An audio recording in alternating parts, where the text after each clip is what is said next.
Bonjour, bonsoir à tous. Mardi 23 juin, top départ et on décolle pour l'avant-dernière de la saison. Objectif, l'espace. On ira dans les étoiles où l'astrophysicien Hubert Reeves nous attend. Antoine l'avait interviewé il y a 2 mois. Aujourd'hui, il y aura FX et sa carte blanche en fin d'émission. On parlera de perte de cheveux. Il y aura Jeanne et son essence même. On parlera d'une certaine Léa. Il y aura Diane et son cinéma. Elle fait son grand retour. Et puis le 19h30, ce sera avec moi. On rendra hommage à une voix disparue. Dans la première partie de l'émission, nous retrouverons Dylan et son monde de la science. Cette semaine, il nous parlera du médecin Paul Borca. Camille aussi sera avec nous pour mettre la nature à nu. Focus sur Louis. Aujourd'hui, on apprend les bases du langage oiseau. Et laissez-moi aussi vous parler de cette nature qui entend sans oreille. Et avec moi dans ce studio, il y a déjà Aline. Bonjour Aline.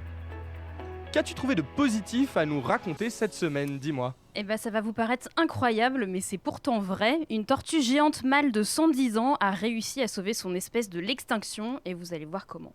Eh bien, on écoute ça tout à l'heure. Tout comme la géopolitique, ce sera avec moi et nous irons à la frontière entre la Corée du Nord et la Corée du Sud où les tensions se cristallisent. Tout cela, c'est à suivre dans Distance Inconnue, mais tout de suite, la rediffusion d'une interview que vous avez peut-être manquée. Rappelez-vous, c'était il y a 2 mois, nous étions encore confinés quand Antoine avait interrogé le scientifique Hubert Reeves. Il avait alors déclaré « L'espèce humaine est capable du pire, mais aussi du meilleur ». Tâchons de ne pas l'oublier. Alors entre ciel et terre, envolons-nous une fois de plus. Distance Inconnue, épisode 29, nous mettons les voiles vers l'inattendu. Une chose est sûre, on n'a qu'une heure. À Paris, Lyon, Marseille, Lille, Bordeaux et partout dans le monde. Écoute VL sur vl-media.fr et sur ton app.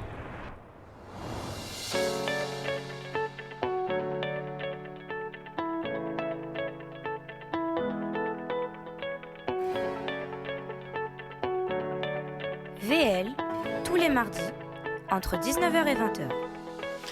Mais finalement, qui sommes-nous vraiment? Une espèce vivante dotée d'une intelligence rare, une espèce récente, probablement un peu trop centrée sur elle-même, une espèce puissante parmi tant d'autres.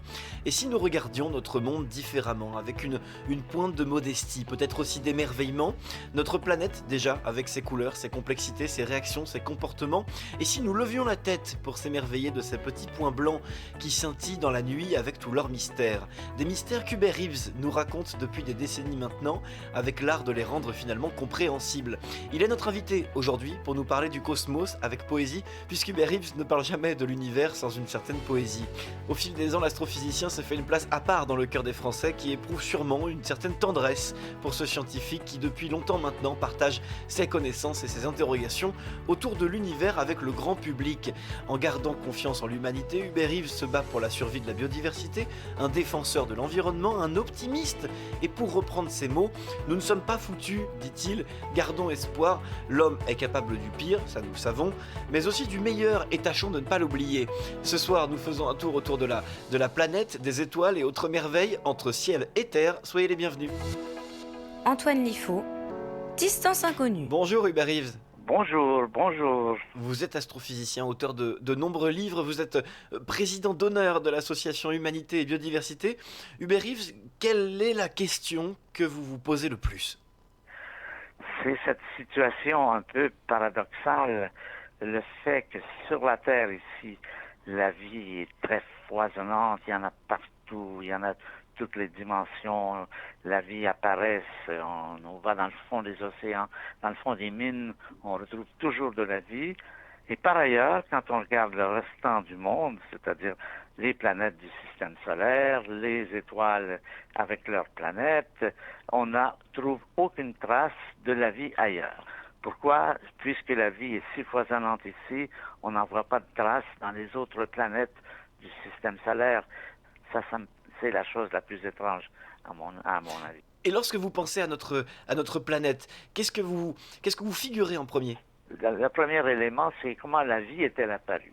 Qu'est-ce qui fait que notre planète, qui était une boule de lave incandescente il y a 4 milliards 500 millions d'années, qui était complètement... il n'y avait pas d'eau liquide, l'eau était en vapeur, la pierre était en vapeur, et puis peut-être 1 milliard d'années après, la planète a refroidi, les eaux sont devenues liquides, et il y a de la vie partout. Qu'est-ce qui s'est passé? Qu'est-ce qui fait que des molécules faite de matière inerte, de l'eau, de la pierre, du carbone, mais des atomes, mais ce qu'on appelle la matière inerte, tout d'un coup se décide, entre guillemets, à être capable de s'organiser, de vivre, de se reproduire, tout ce qui est la vision que nous avons de notre planète. Quel est l'élément? Qu'est-ce qui a fait que la vie est apparue sur la Terre? Qu'est-ce qui permet à des atomes inertes, sans vie, un jour de se retrouver regroupés dans une structure qui est une structure vivante? Un monde extrêmement beau, extrêmement complexe, mais aussi extrêmement fragile, non? Fragile, je ne sais pas. Je ne crois pas que ce soit très fragile.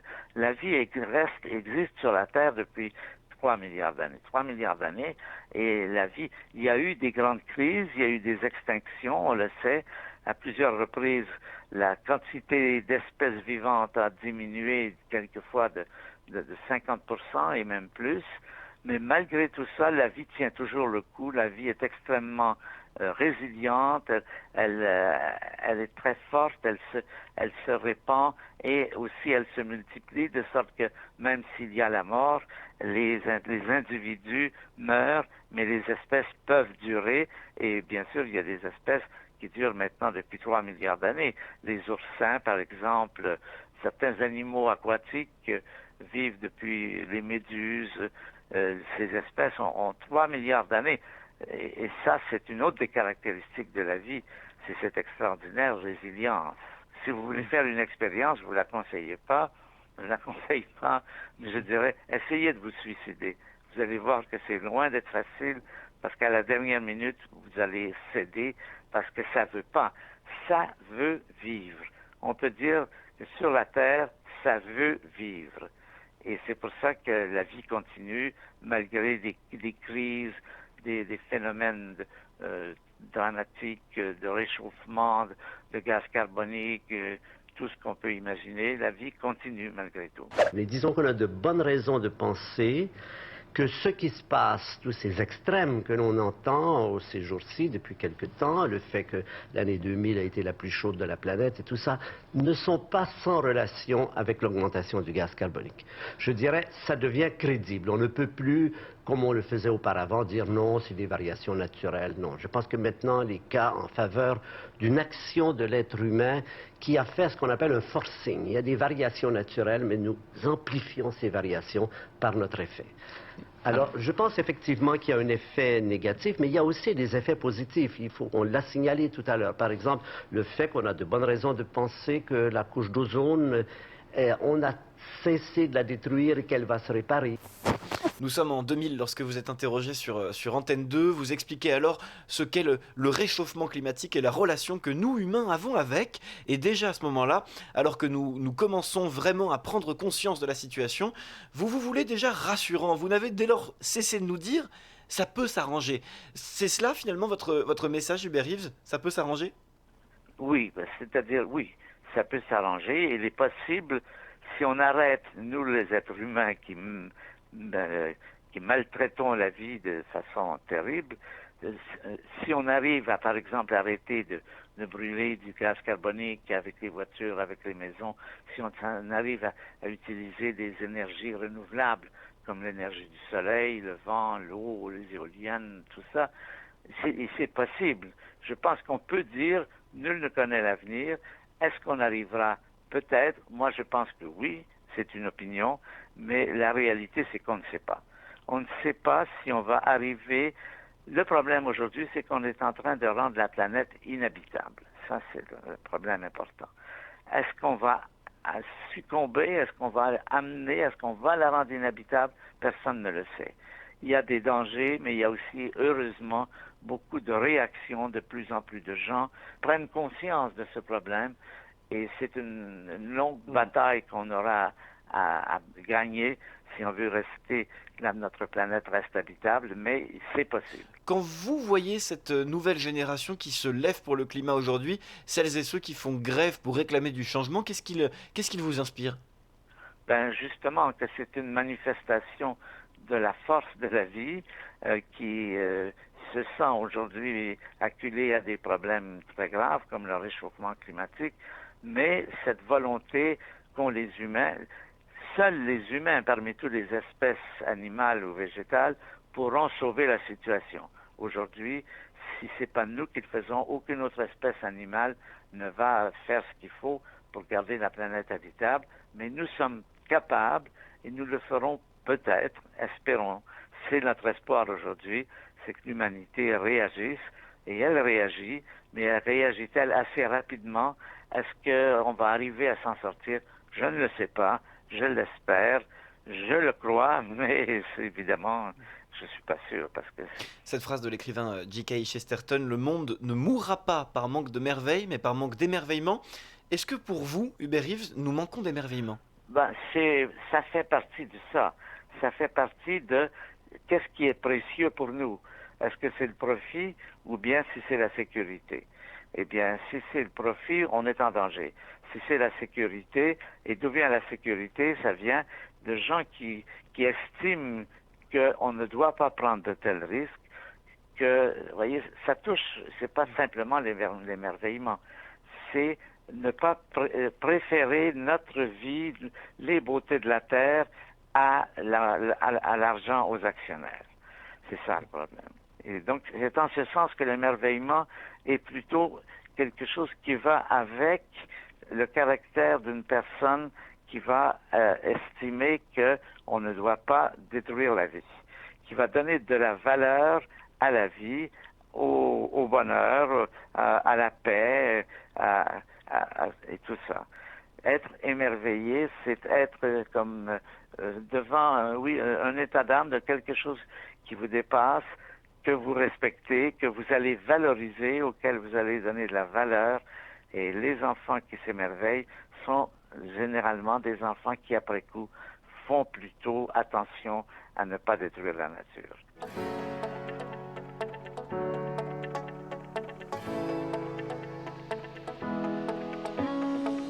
Hubert Reeves, je dois dire que vous avez des milliards d'amis et c'est votre chance d'émerveillement et ces amis sont les étoiles. Alors je me demande s'il n'y a pas une favorite quelque part. Lorsque vous allongez sur l'herbe le soir, vous regardez laquelle? Celle qui n'existe pas peut-être? Eh bien, j'ai beaucoup de sympathie et de relations avec Orion. J'adore Orion, la constellation d'Orion. Parce que c'est un des grands centres de naissance d'étoiles. Ouais. C'est un des endroits, c'est une pouponnière d'étoiles où en ce moment il y a des centaines d'étoiles qui sont en train de se former.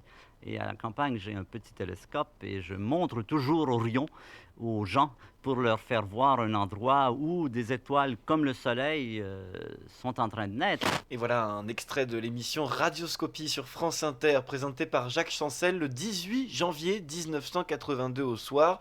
Hubert Reeves, je rappelle que vous êtes le président d'honneur de l'association Humanité et Biodiversité. Vous êtes astrophysicien et après un tour sur Terre, filons vers les étoiles.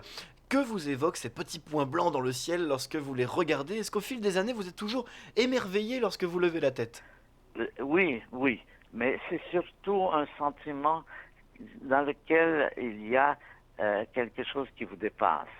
Le sentiment d'émerveillement, c'est d'être tout d'un coup pris dans quelque chose, et c'est quelque chose, vous pouvez l'avoir par une belle nuit, éclairée, si jamais vous êtes allé dans le désert en particulier. C'est fantastique. Le ciel est tellement plein qu'on dirait qu'il y en a jusqu'à l'horizon. Et ça crée une émotion qui est prenante. Et je le vois parce que je fais souvent des observations où on invite des gens à venir voir dans les télescopes. Et très souvent, on voit qu'ils sont pris, ils sont comme dépassés. Il y a quelque chose qui les dépasse. Et c'est ça, je pense, l'émerveillement. Et ce n'est que progressivement, avec l'astronomie, quand on a commencé à comprendre un peu plus ce que sont les étoiles, d'abord à savoir à quelle distance elles sont, et puis d'avoir découvert récemment qu'elles sont dans nos vies. C'est-à-dire que c'est elles qui ont fabriqué les atomes. Au sens propre, on peut dire nous sommes faits de poussière d'étoiles. On peut dire d'une certaine façon que les étoiles sont nos grands-mères. Et qu'est-ce qu'une étoile maintenant, justement? C'est-à-dire que quand on regarde les étoiles, on voit un petit point blanc et puis on se demande ce que c'est. Qu'est-ce que c'est vraiment une étoile?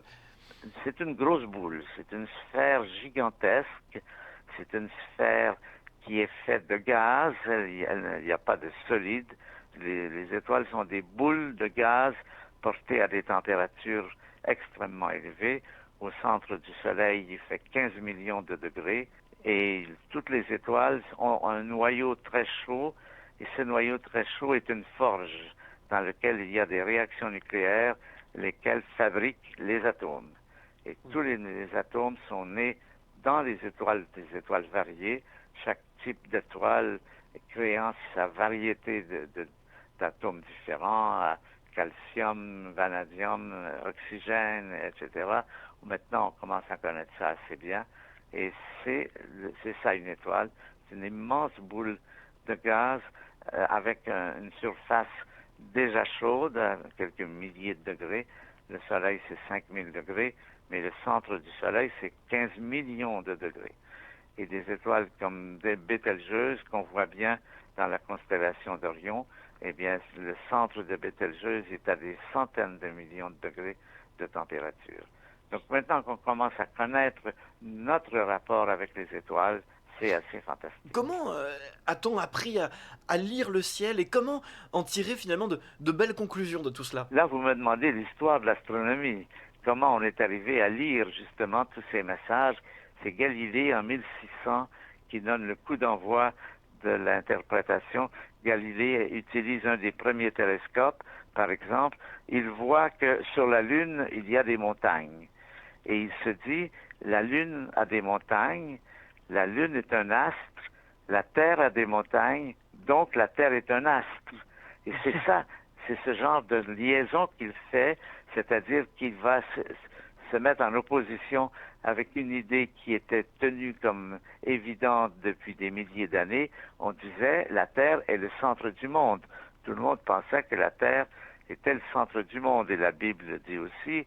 Et lui, tout d'un coup, par ce raisonnement que je viens de vous faire, la Terre est un astre, comme les autres astres. Elle n'est pas le centre du monde, elle est un astre parmi beaucoup d'astres. Voyez, voilà un exemple de comment on peut lire, à partir des observations, comment on peut arriver à des choses intéressantes. Nous avons un jour pris la route de la Lune. Aujourd'hui, Mars est dans tous les esprits. Je vous propose d'écouter Elon Musk. Vous avez 47 ans. Quelles sont les probabilités pour que vous alliez, vous, sur Mars? 70%. Et quand cela se produirait-il dans nos vies? Oui, on peut imaginer que le prix du billet sera plusieurs centaines de milliers de dollars. Cela pourrait-il être une trappe d'évasion pour les riches? Alors non. Votre probabilité de mourir sur Mars est bien plus élevée que sur Terre. Ça va être très dur. Et puis il y a de bonnes chances de mourir en allant sur Mars dans une petite capsule à travers l'espace. Ici, Elon Musk, ce milliardaire à la tête de SpaceX, mais pas que, il s'imagine voyager à travers l'espace, direction Mars, l'homme sur une autre planète. Est-ce que cela vous semble crédible comme scénario? Aller vivre ailleurs, je pense que c'est un rêve. C'est un rêve de M. Elon Musk. Je doute qu'il puisse y arriver. Mais on ne sait jamais, parce que ma grand-mère pensait qu'on ne dépasserait jamais 100 km à l'heure, vous voyez. Elle disait, on ne peut pas. Ben regardez. Mais ça ne vous paraît pas crédible, pourquoi? Parce que vous pensez qu'on n'en est pas capable, tout simplement? Tout à fait crédible. On saurait aujourd'hui assez bien le faire. La seule chose qui est difficile, c'est pas la technique, c'est si on veut envoyer des hommes sur Mars. Il faut leur dire, vous allez passer 1 an enfermé avec 2 ou 3 collègues avant d'arriver sur Mars. C'est à peu près le temps que ça prend. Eh bien, comment est-ce qu'on garde des gens en bonne santé mentale s'ils sont pendant 1 an enfermés dans une cellule, dans un satellite? Vous voyez, ça pose un problème humain très, très difficile. Et on ne sait pas, ça reste un des éléments les plus difficiles à résoudre, c'est-à-dire la possibilité de ne pas devenir fou. C'est aussi simple que ça. Et il y a aussi le voyage qui est pas simple. Ben c'est ça, oui, bien sûr. Je veux dire, il y a la partie mentale et puis il y a aussi la distance à remplir d'un point de vue technique. Ah ben ça, on sait le faire. On l'a fait justement sur Rosetta. C'est cette sonde spatiale qui est allée se poser sur une comète qui s'appelle Rosetta l'an dernier ou avant. Ça, on a ce qu'il faut. On est allé sur la Lune. La Lune, c'est moins loin. C'est 1 jour, à peu près 24 heures. Mars et les autres planètes, c'est plus. Là, c'est plutôt de l'ordre de l'année. Et pour aller même jusqu'aux limites du système solaire, c'est peut-être 100 ans. Et pour aller aux premières étoiles, c'est 60 000 ans. 60 000 ans, vous voyez ce que ça pose. Et enfin, une dernière question, si vous deviez embarquer dans un vaisseau spatial, vous mettriez quelle musique pour la route? Je ne sais pas si je voudrais de la musique, en fait, pour vous dire. Oui, si, pour le temps où il se passe rien, oui. Ah bah, si on a 60 000 ans à tenir, il vous faut de la musique. Oui, oui, oui. Eh bien là, je pense que ça me prendrait tout le répertoire. Moi, je suis plutôt musique classique, Beethoven, Bach, Mozart, Schubert, Wagner, c'est ça mes musiciens favoris. Et c'est sûr que c'est ça que j'écouterais pour passer le temps, comme on dit, parce que si j'avais 60 000 ans, j'en aurais.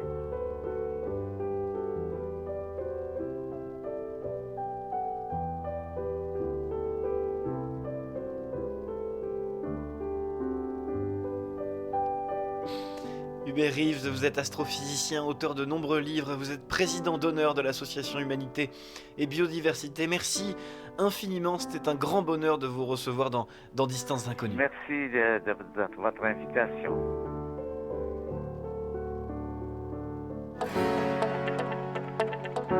Distance Inconnue, tous les mardis, entre 19h et 20h sur VL. Maintenant, nous partons en Asie, où la Corée du Nord a détruit son bureau de liaison avec la Corée du Sud. Le bureau de liaison, c'est un bâtiment qui se situe dans la ville nord-coréenne de Kaesong, à la frontière entre les deux Corées. Depuis septembre 2018, ce bureau servait de lieu de dialogue et d'apaisement entre les deux nations. Mardi dernier, le 16 juin, le ministère de l'Unification sud-coréen a affirmé que la Corée du Nord avait fait exploser ce bureau de liaison. Alors, première question, pourquoi ? Ces dernières années, les relations entre les deux pays semblaient se réchauffer. On se rappelle encore de ces images des deux Corées qui avaient défilé côte à côte lors des Jeux Olympiques de 2018. Alors pourquoi détruire ce lieu symbolique ? Déjà, il faut bien comprendre que la ville de Kaesong, où a été détruit le bureau de liaison, faisait partie d'une zone économique spéciale où des entreprises sud-coréennes ont pu s'implanter. Le problème, c'est que le développement de projets économiques entre les deux nations a été stoppé, notamment par des sanctions internationales prises contre la Corée du Nord. En février dernier a été organisé un sommet entre Donald Trump et Kim Jong-un. L'objectif de ce sommet était d'alléger les sanctions prises contre la Corée du Nord en échange de concessions. Et ce sommet a été un échec. Depuis, les relations entre Corée du Nord et Corée du Sud n'ont pas cessé de se dégrader. La Corée du Sud, et en particulier les déserteurs nord-coréens qui y vivent, ont multiplié les diffusions de tracts de propagande en Corée du Nord. De son côté, la Corée du Nord a mené de nombreuses attaques de vitriol. Rappelons qu'une attaque au vitriol, c'est la projection d'acide sulfurique sur le visage d'un individu, ce qui a pour effet de créer des brûlures et des dégâts irréversibles. Dans cette escalade de tension, Kim Yo-jong, la sœur du dirigeant nord-coréen, a pris la parole. Elle a menacé de mettre un terme à tous les projets économiques entre les deux nations et surtout de détruire le fameux bureau de liaison. C'est maintenant chose faite, le bureau n'existe plus. Mais alors, deuxième question, quelles en sont les conséquences ? Eh bien, la Corée du Nord menace de renforcer sa présence militaire à la frontière dans ce qu'on appelle la zone démilitarisée. De plus, l'agence de presse nord-coréenne rapporte que les entreprises de publication du pays auraient produit 12 millions de tracts que la nation s'apprête à larguer en Corée du Sud. Il s'agit clairement de représailles suite à la diffusion de la propagande sud-coréenne. Et côté Corée du Sud, justement, eh bien, le ministre de l'Unification a tout simplement démissionné vendredi dernier. La communication entre les deux pays semble donc totalement rompue. Et bien qu'il soit difficile de comprendre ce qui a déclenché ce regain de tension, beaucoup d'experts s'accordent à dire que la Corée du Nord a changé de stratégie. Puisque les négociations avec Washington ont échoué en février dernier, il n'est pas improbable que les Nord-Coréens tentent de provoquer une crise pour arracher quelques concessions. Ce qui est un pari bien risqué quand on sait que de l'autre côté de ce bras de fer, il y a Donald Trump. Et il est maintenant temps de retrouver Positivons l'actu avec toi, Aline. Bonjour. Bonjour. Bonjour Tom. Alors il y a des individus comme ça qui ne rechignent pas à faire don de leur personne et grâce à qui l'expression plaisir d'offrir, joie de recevoir prend tout son sens. Et c'est le cas de Diego, une tortue géante centenaire des Galapagos, tout jeune retraité, qui peut aujourd'hui se vanter d'avoir tout simplement sauvé son espèce de l'extinction en passant 80 ans de sa vie en captivité. Nous fermons un chapitre important de la gestion du parc national des Galapagos, déclare Paolo Proagno, le ministre de l'Environnement équatorien, le 15 juin dernier, sur son compte Twitter. Et c'est peu de le dire au vu de l'ampleur et des résultats du programme initié pour la reproduction des tortues géantes de l'île d'Espagnola, lancé dans les années 60 et auquel pris par Diego. Car à cette époque, la situation des tortues géantes était plus que critique. Effectivement, puisque cette île ne comptait plus que 15 individus, 3 mâles, dont Diego, et 12 femelles, donc pas vraiment synonyme d'une prolifération et d'une vitalité folle. Alors comment est-ce qu'on en est arrivé là, me demanderez-vous ? C'est un peu à cause de nous, car quand l'homme a débarqué aux Galapagos, il a introduit plein d'espèces menaçantes pour la survie des tortues, telles que le rat, le cochon ou encore la chèvre, qui, si elles ne mangeaient pas leurs œufs, pour certaines d'entre elles, détruisaient la végétation dont les tortues se nourrissent. Et puis vous saupoudrez tout ça d'un peu de braconnage perpétré par des pirates et le tour est joué. Et c'est donc dans ce contexte que ce programme de reproduction a été lancé afin de rendre la diversité aux sous-espèces de ce reptile. Car oui, la tortue est un reptile. Et où se trouve Diego à ce moment-là ? Super Diego, comme certains l'appellent, est à cette époque dans un zoo en Californie depuis au moins 30 ans, dans l'optique, encore une fois, de préserver son espèce, les Chelonoidis udensis. Et il s'est d'ailleurs déjà fait remarquer là-bas pour sa libido exacerbée. Il devint alors le candidat parfait pour rejoindre le programme de reproduction aux Galapagos en 1976. Alors est-ce qu'au final on peut dire que ce programme a été un succès ? Eh bien la réponse est oui, puisqu'il a généré la naissance de 1800 tortues et Diego en serait responsable à hauteur de 40%, près de la moitié donc, ce qui est une belle performance. Et le nombre d'individus sur l'île d'Espagnola s'élève ainsi aujourd'hui à 2000 et les gardes du parc se félicitent même d'avoir repéré sur place des cas de reproduction naturelle, un très bon signe donc pour la suite des événements. Nous avons la tranquillité d'avoir sauvé une espèce qui sinon aurait disparu, s'auto-congratula le ministre de l'Environnement et de l'Eau équatorien, Paolo Proaño. Aujourd'hui, l'ensemble de la population des tortues géantes des Galapagos, qui regroupe 10 espèces différentes, s'élève à 15 000 individus. Et qu'est-ce qu'il va devenir Diego maintenant ? Eh bien écoute, comme convenu, il a été relâché sur son île d'origine le 15 juin dernier avec un grand sentiment du devoir accompli. Les images sont d'ailleurs assez marrantes puisqu'on le voit être porté comme un vulgaire sac à dos harnaché sur les épaules d'un garde du parc, sans broncher. Et à 110 ans, on espère qu'il pourra pleinement profiter de sa liberté retrouvée. Eh ben on lui souhaite en tout cas. Merci beaucoup Aline et à la semaine prochaine.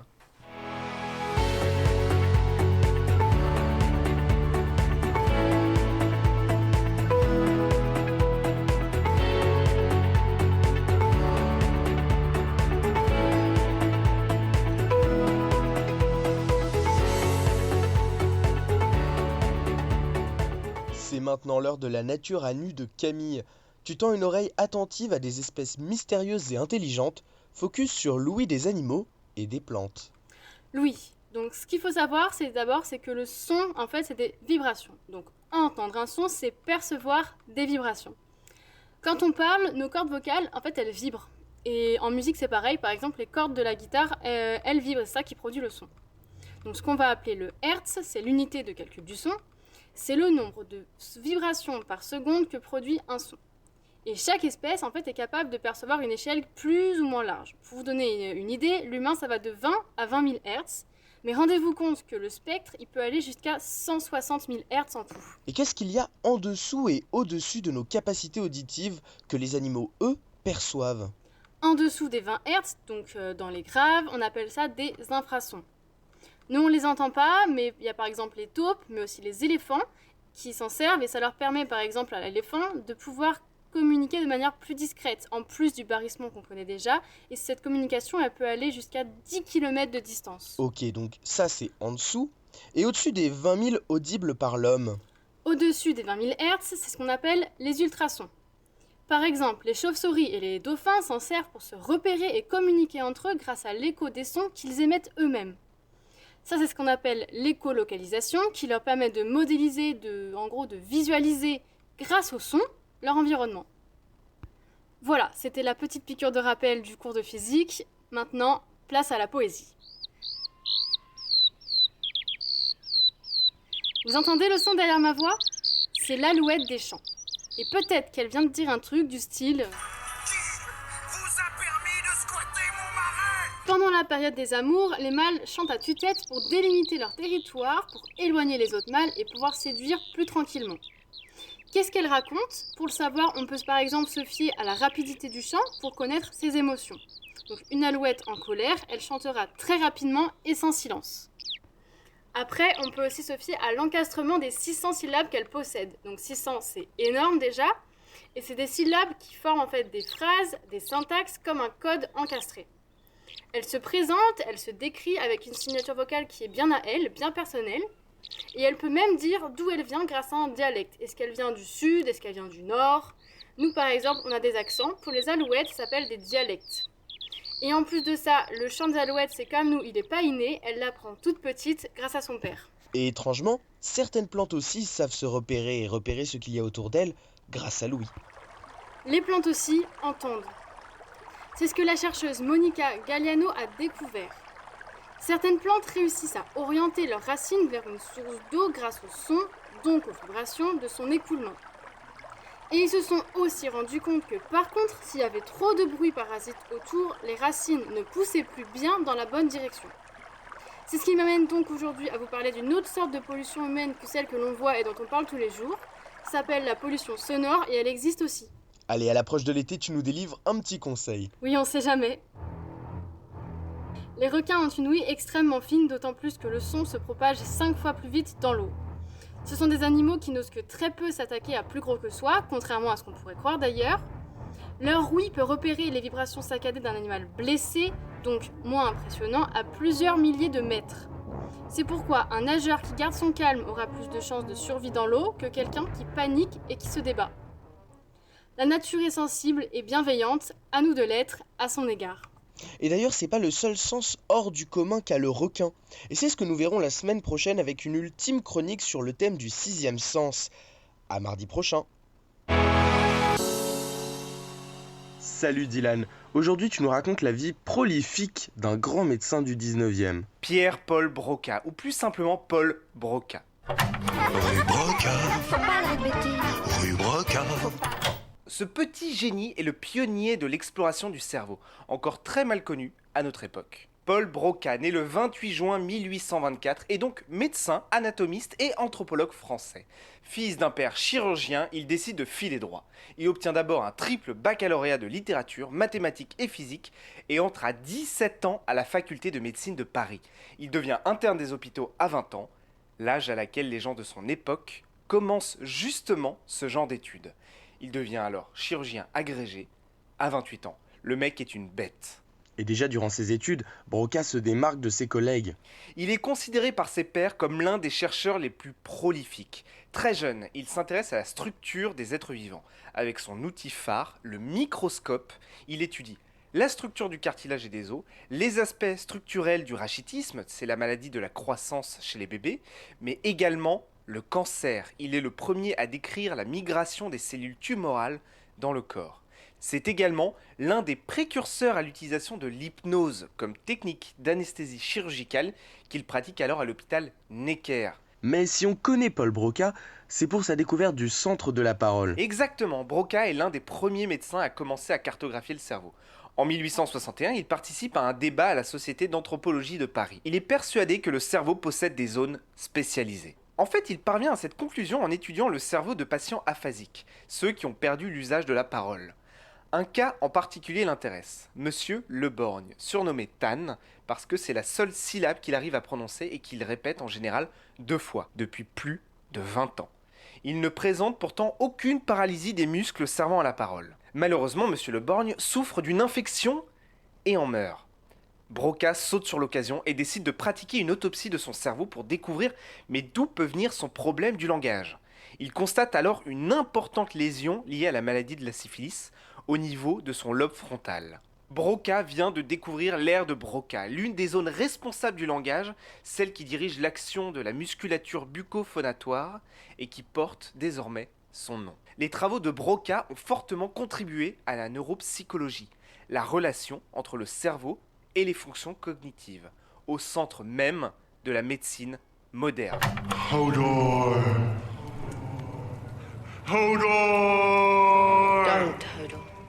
Et oui, notre bon vieux Hodor de Game of Thrones souffre également d'une aphasie de Broca. Pionnier en médecine, Broca se passionne en plus pour l'anthropologie. Et oui, ce qu'il passionne réellement, c'est l'homme et ses origines. Mais c'est un fervent combattant de la théorie de l'évolution de Darwin. Il n'accepte pas l'idée que les animaux ont pu dériver les uns des autres. Il crée alors sa propre méthodologie d'observation, notamment en biologie humaine comparée, et plus précisément de la morphologie du cerveau. Et là, c'est le drame. Et là, c'est le drame.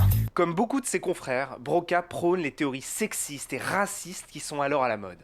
Il s'intéresse aux relations entre l'anatomie du crâne et du cerveau et les capacités mentales et l'intelligence. Pour lui, comme pour beaucoup, la petitesse du cerveau est une preuve de l'infériorité cognitive de certains peuples primitifs. Par exemple, le crâne des femmes et des personnes noires étant en moyenne moins volumineux que ceux de l'homme blanc, il leur est donc supérieur. C'est pas bien, Paul, c'est pas bien. On est dans une période coloniale où l'idéologie de la race européenne, l'homme blanc, est supérieur aux autres. Cette théorie ravit les défenseurs du colonialisme, qui l'utilisent comme excuse pour justifier l'envahissement de territoires extra-européens. À côté de ces méthodes modernes, importées au milieu de l'Afrique par la France, les indigènes gardent parfois leurs procédés primitifs. Ironie du sort, spécialiste du cerveau, Broca meurt subitement d'une rupture d'anévrisme à seulement 56 ans. Son encéphale est aujourd'hui conservé au laboratoire d'anthropologie du Muséum national d'histoire naturelle de Paris. Comme quoi on peut être à la fois visionnaire et arriéré. Merci Dylan d'avoir éclairci cette partie de l'histoire et on te retrouve la semaine prochaine. VL, il est 19h26.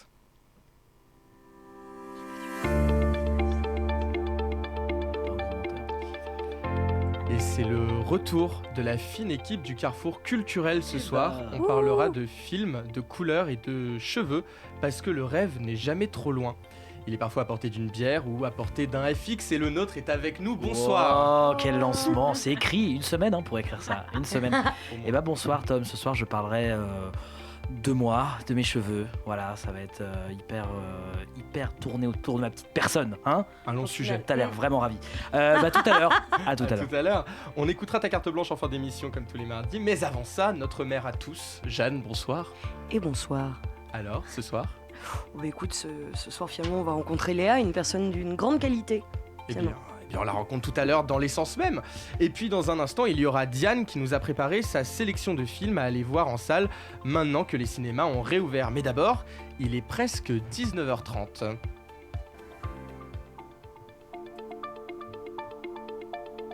Antoine Liffaut, Distance inconnue.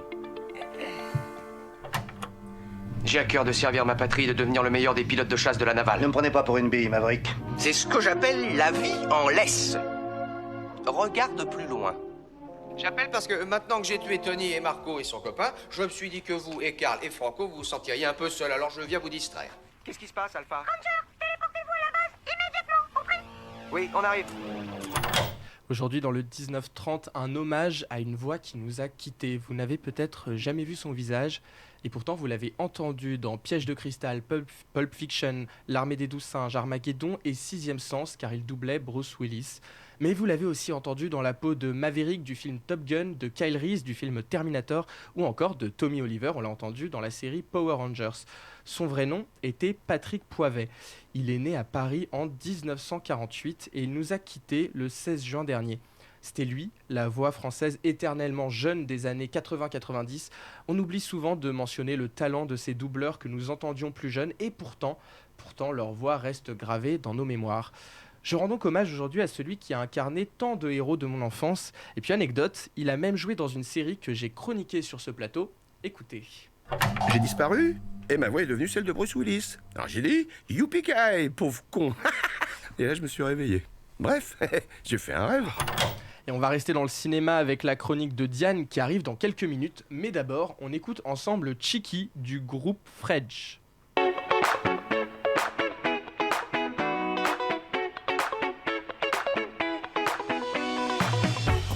Cheeky, I've been all my life.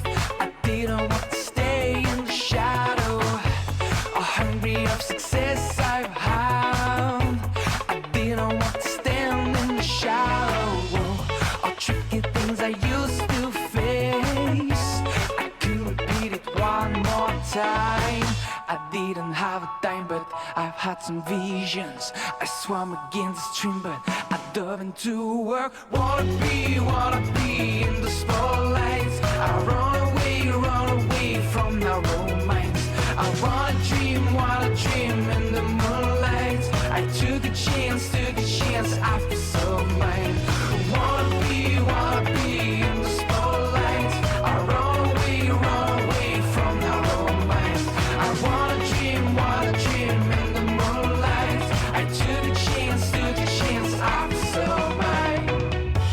believe you can hold me back. You're still convinced that I'm going wrong. You wanna get nowhere, I'll choose strength. I hold the line, I'm free. Oh, cheeky, this is who I am. I check the horizon through the window. I think I tried to find my place on a cheating night. Roses all my love. I face the obstacles on my way. I have made my own highway. I didn't have a dime, but I've had some visions. I swam against the stream, but I dove into work. Wanna be in the spotlights. I run away from our romance. I wanna dream in the moonlight. I took a chance after so mine. Wanna be in the spotlight. I run away from our romance. I wanna dream in the moonlight. I took a chance after so mine.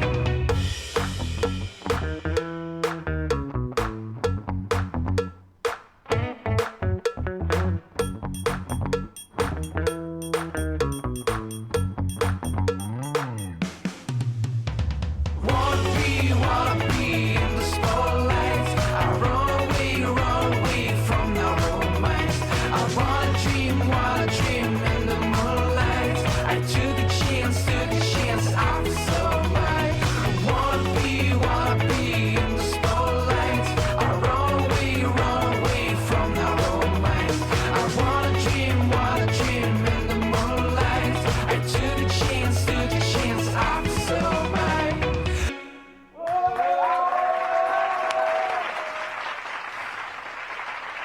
Et vous venez donc d'entendre Cheeky du groupe Frej, F-R-E-J. Allez les écouter sur Spotify si vous êtes fan de pop anglo-saxonne, vous devriez y trouver votre compte. Et en parlant de trouver notre compte, il y en a une qui est en pleine forme depuis que les cinémas ont réouvert, c'est Diane. Bonjour Diane. Bonjour Tom. Bon, Diane, tu es de retour pour nous parler de cinéma, mais pas de n'importe lequel, celui du grand écran, celui que l'on partage avec des proches et tout plein d'inconnus. Ça y est, enfin, elles ont réouvert leurs portes. On peut de nouveau se lever dans leur fauteuil rouge, les yeux en l'air, rivés sur leur écran géant. Qu'est-ce qu'elles m'ont manqué? Les petites, les gigantesques, celles de quartier ou les gros complexes, les indépendantes ou les chaînes, les historiques ou les récentes, toutes. Je parle évidemment des salles de cinéma. Il faut dire que bon, les plateformes, le streaming, les DVD, ça va un moment, mais on a assez donné depuis 3 mois. Mais alors, que voir cette semaine au cinéma?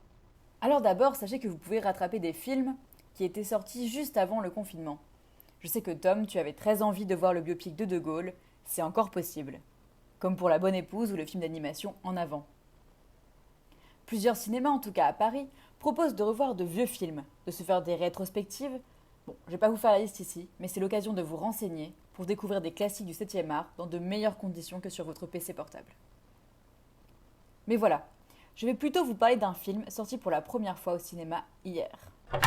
C'est moi qui la garde. Quand on n'a même pas le bac, on peut pas espérer décrocher la lune. Salut.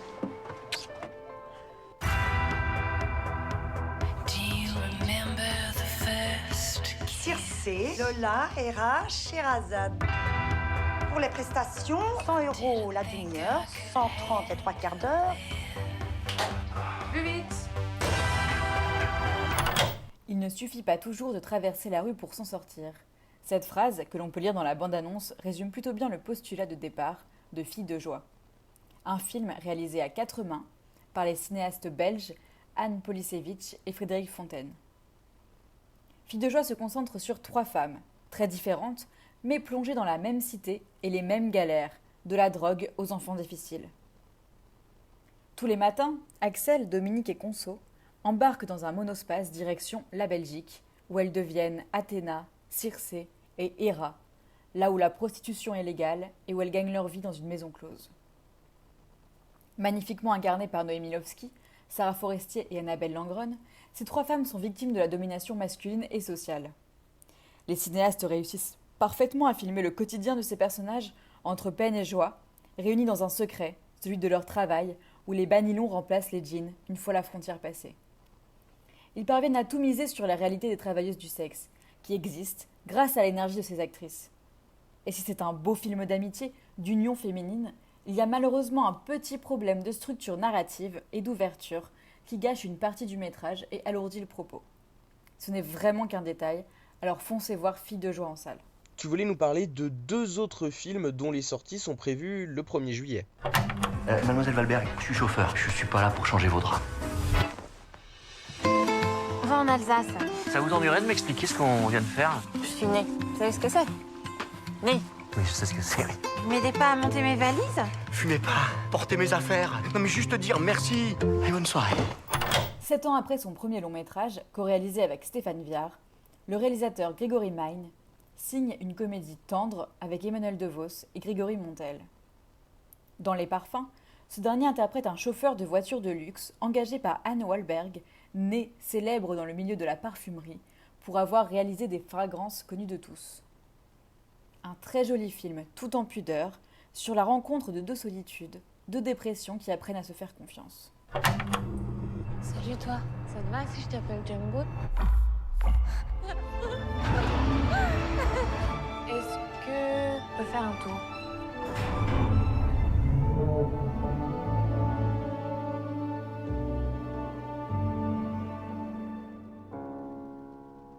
J'aimerais bien te parler de quelqu'un.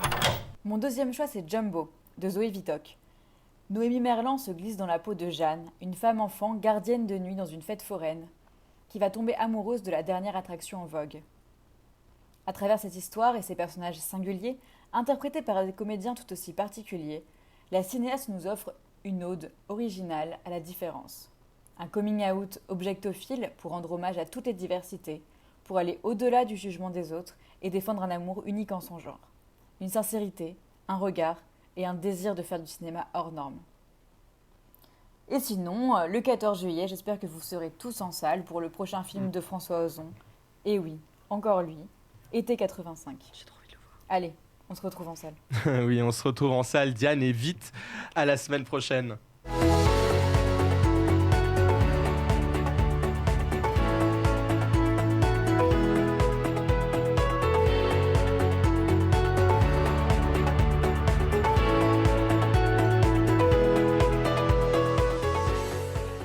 Et elle est à l'élégance ce que les Beatles sont à la musique, c'est-à-dire la base.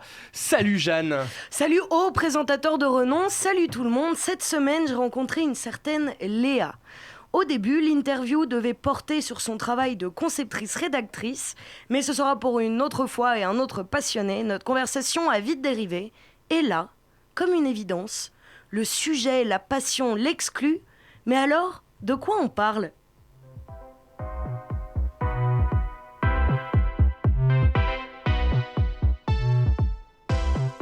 Je vais vous parler de la couleur jaune, voilà, qui est ma couleur préférée. Et mais depuis toute petite, d'ailleurs mes parents m'ont raconté pour l'anecdote que quand je suis sortie pour la première fois donc dehors, quelques jours après l'accouchement, pour rentrer donc à la maison, mon premier habit était jaune. Alors peut-être un signe, je ne pense pas. Bref, et donc du coup, cette couleur m'a toujours vachement inspirée. Alors, je ne parle pas du jaune citron pipi dégueulasse, hein. Ça, on oublie. Je parle d'un jaune profond, presque doré ou orangé, qui rappelle le sud, hein, le soleil, toutes ces couleurs un petit peu estivales, dirais-je. Le soleil, les bouées, les boutons d'or, Léa se shoot au jaune. En direct de son studio francilien, je me retrouve immergée dans un espace plutôt yellow. Coussins, rideaux, tableaux et même verre, Léa se complaît dans un monde sous le signe du citron joyeux.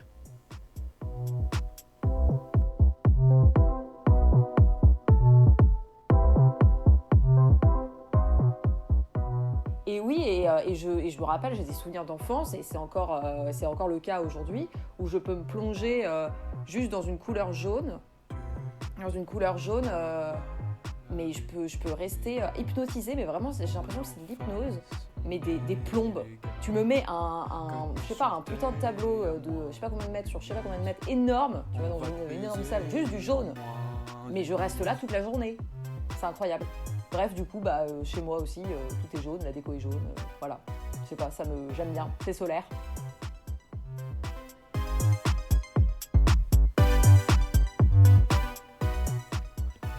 Solaire, c'est sans aucun doute le moyen de qualifier la couleur, mais Léa se retrouve parfois au pied d'un mur d'ignorance et de superstitions aberrantes.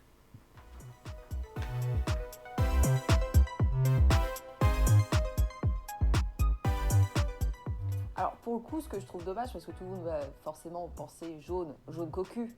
Ah, ça c'est une mauvaise image, un espèce de truc un peu négatif qu'on a mis au jaune. Je suis complètement contre. Je trouve ça très bête d'ailleurs, quand on est cocu, c'est pas pour autant qu'on est jaune, c'est très bête, très bête. Faudrait que je vois les origines de cette expression. Bref, et du coup, ouais, quand j'ai des potes qui viennent chez moi, qui voient que bon, il y a pas mal de trucs jaunes, souvent la blague, jaune cocu, bon, pour la petite histoire, j'ai jamais été cocu, mais bref, on s'en fout.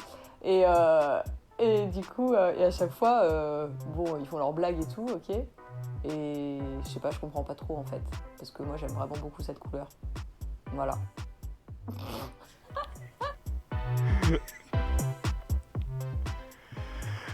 Et c'est beau de voir une couleur défendue comme ça.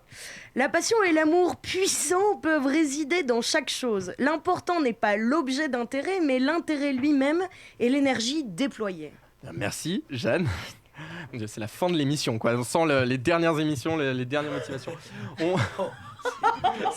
On épuise les suces. Ça, vas-y, voilà. C'est une excellente chronique. On pose avec ça maintenant. Mais c'était très bien. Merci. On rappelle que tu as ouvert. Donc si vous aussi vous aimez parler de couleurs, on a ouvert une boîte mail pour recevoir des témoignages aussi passionnants que celui-ci. Et ce sera sur l'essence.mem.contact@gmail.com. Alors à vos claviers. Et c'est l'heure de joindre l'absurde à l'agréable avec toi, FX. Ah oui, pardon. Est-ce que ça va bien, les amis? Oui! J'ai pas entendu. Est-ce que ça va bien, les amis? Oui! Est-ce que cette année c'est la plus pourrie? Oui! Est-ce qu'on a envie de danser comme Balkany? Oui! La semaine dernière, je me suis fait une vasectomie. D'accord. Bon, écoutez, c'est faux. Mais c'était juste pour savoir si vous suiviez, parce que j'ai l'impression qu'en ce moment, plus on crie, moins on est entendu. Et moi, j'ai envie encore de crier, j'ai envie de m'énerver. Ce week-end, toi, je demande rien. J'avais la vie d'un mec moyen, comme d'habitude, c'est-à-dire que j'en attends beaucoup du futur sans beaucoup en donner au présent. Et là, il y a un mec qui débarque, de nulle part. J'étais en train de lui parler depuis 10 minutes. Je suis en train vraiment de lui parler, tu vois. Je parle d'un sujet qui m'intéresse. Il regarde le haut de mon crâne et il me dit... Oh là là là là là là là là, c'est pas une petite calvitie qui se prépare là? Non mais le mec est fou, Au bout de 10 minutes, il me dit ça. Moi, si au bout de 10 minutes, j'ai le prénom et la nationalité de la personne, je suis content. 10 minutes pour niquer 48 heures de week-end, c'est un bon score quand même. Au sprint des connards, c'est lui l'arbitre. Le mec, il sait pas à qui il parle. Que c'est mon obsession de perdre mes cheveux. Tu donnes pas un bidon d'essence à un malade de Parkinson? Bah alors arrête de me parler, regarde pas ma tête, laisse-moi tranquille. J'avais rien demandé, tu vois. J'essayais de pas faire le vexer, d'esquiver. Non mais ouais, c'est vrai que ça se creuse un petit peu là, mais rien de... Et il m'a coupé la parole. Ah non, ça c'est une calvitie, mon pote. Hein. À un moment donné, regarde les choses en face. Mais va jouer au bowling sur l'autoroute, toi, putain! Si tu continues à me parler, je vais coudre tes orteils, te couper les pieds, les tremper dans la sauce algérienne devant toi, tu vois. J'aurais peut-être pas de cheveux, mais au moins, moi, j'aurais des lacets. Ce mec en question, il te voit convalescent avec des béquilles, le plâtre, en train de galérer au bar parallèle en pleine rééducation, il s'approche de toi, il te murmure « Ça sert pas à grand chose parce qu'au final tu vas mourir !» C'est un baiser, il y a une alarme dans sa tête qui tourne, ça fait 12 ans qu'il la laisse tourner. Il contacte pas les proprios, pas un mot au syndic. Il m'a tellement énervé, putain. Énervé parce qu'il a mis son gros doigt là sur quelque chose qui m'obsède. Bah, vous savez tous autour de la table. Après l'émission, nous d'habitude on sort, on va dans un bar. Mais en fait non, on part sur une thérapie de groupe et le groupe c'est moi. Jeanne, tu trouves pas que... Ouais, là j'ai un peu... Non mais attends, il y a des trous. Je te jure, quand je passe ma main dans les cheveux, j'ai moins d'épaisseur, c'est ultra fin. En fait, quand je parle de ça, j'ai les yeux d'un craqué, porte de la Chapelle à 8h du matin, coincé entre une voiture de police et un berger allemand. Dans mes yeux, tu peux voir des mèches qui se frottent, elles dansent, tu vois. Moi, de toute façon, si je fais de la radio, c'est uniquement pour pouvoir montrer des images aux chirurgiens pendant la greffe. Vous voyez quand même que j'ai perdu entre janvier et mars. Avouez-le. J'avais la haine, j'étais tellement énervé. Bah, c'est vrai que c'est devenu une vraie obsession. Je prenais en otage tous mes amis qui se retrouvaient tous désolés à devoir m'expliquer. Mais non, mais ça va, c'est bon, tout va bien. Tu sais, ce ça va, tu vois, qui veut rien dire. Et effectivement, c'était un problème psychologique. Je sais pas si vous êtes au courant parce que j'en ai parlé seulement dans 26 chroniques sur 27, mais j'ai fait une forme de petite dépression. Et c'est vrai qu'une dépression, après, tu te dévalues, tu te subis, ça se transforme en angoisse. Et moi, mon angoisse personnelle, c'était d'avoir une tête de kiwi sur un corps de loukoum. Et pourtant, j'adore l'exotisme.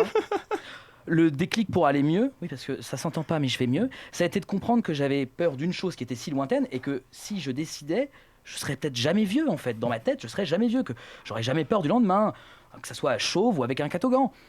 Toutes les prises de conscience, elles se valent pas, en fait. Ça arrive, tu t'y attends pas, on n'a pas tous la même capacité de se rendre compte qu'on perd notre temps. Je prends un exemple comme ça au hasard. Aux États-Unis, la femme de Derek Chauvin. Derek Chauvin, c'est le mec qui aime tellement les arts martiaux qu'il assassine des gens. C'est son petit truc à lui, c'est son petit trick. Et bah la femme de Derek Chauvin, appelons-la Marie-Claude. Allez, Marie-Claude Chauvin, à l'arrestation de son mari suite à la mort de George Floyd, elle l'a quitté. Alors tu vois, il y a des gens, ils quittent d'autres personnes après des disputes, une visite au Ikea de Clichy qui se passe mal. Elle, Marie-Claude, sa prise de conscience, ça a été que son mari dégomme des noirs. Ça a vraiment été son truc, c'est la goutte de trop. Autant il pouvait préparer des tacos avec un chapeau pointu, autant s'asseoir sur une personne de couleur, ça a été trop pour Marie-Claude. Bref, chacun a sa prise de conscience. Et à chaque moment de notre vie, on peut savoir qu'on passe à côté de celle-là, à côté de notre vie. La mienne, ça a été de me rendre compte que j'ai passé 2 ans à plus me demander ce qu'il y avait sur mon crâne que comment j'allais pouvoir le remplir. Bonne soirée. Bravo. Eh bien, merci FX. Oui. Et puis, à la semaine prochaine. À Saint-Dizier. Non, pas du tout. Écoute, Tom, on se retrouve la semaine prochaine et tu as été brillant lors de cette émission. C'est vrai que tu étais beau. C'est vrai que tu étais beau. Tu as été brillant aux commandes comme ça, là, d'un gros bolide. Quelle distance inconnue. On a encore 5 minutes à tuer, donc on peut non, y aller. mais on n'arrête pas la capacité de prendre 5 minutes. Ça ne marche pas comme ça. Allez. Merci beaucoup et on passe à la conclusion du coup.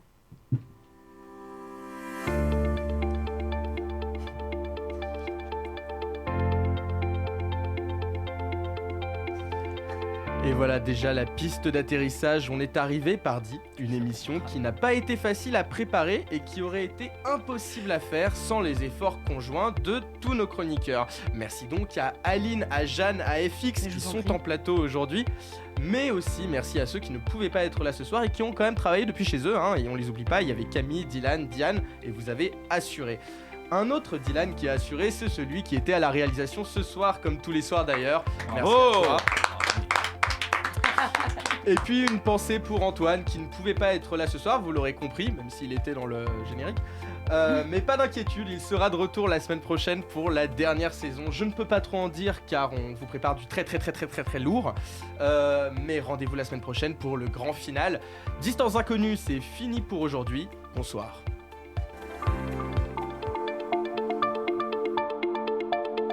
Antoine Liffaut, Distance inconnue.